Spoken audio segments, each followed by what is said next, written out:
បងប្អូនបាទនេះជារបៀបឆុងតែបាទបងប្អូនតែងតែសួរខ្ញុំថាតែនឹងឆុងវាមិនបាទតែនេះគឺជាប្រភេទម្សៅបាទងាយស្រួលធ្វើងាយស្រួលឆុងបងប្អូនគាត់មានទឹកក្តៅមកបាទបងប្អូនអាចដាក់ឆុងជាមួយបានហើយតែនេះសាមញ្ញញ៉ាំទឹកក្តៅក៏បានទឹកត្រជាក់ក៏បានដែរបងប្អូនបាទអញ្ចឹងនៅក្នុងនេះមានកូនតាព្រាតូចមួយបងប្អូនដាក់មកកូនតាព្រាតូចហ្នឹងមកបាទហើយទឹកប្រហែលជា1លីត្រទៅបងប្អូនបាទឬក៏មួយថ្ងៃបងប្អូនញ៉ាំ2កូនតាព្រាតូចហ្នឹងទៅបាទ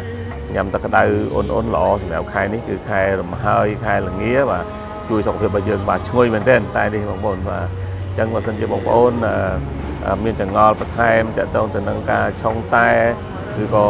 បងប្អូនភ្លេចភ្លាំងបាទអត់ដឹងថាតើធ្វើយ៉ាងម៉េចដើម្បីឲ្យឆុងទៅវាឈ្ងុយឲ្យវាល្អបងប្អូនអាចឆាតមកសួរខ្ញុំបន្ថែមទៀតបានបាទខ្ញុំនឹងចែកម្លែកលម្អិតបាទបន្ថែមទៀតតទៅនឹងវិធីឬក៏ការឆុងតែដ៏ល្អមួយនេះបាទអរគុណច្រើន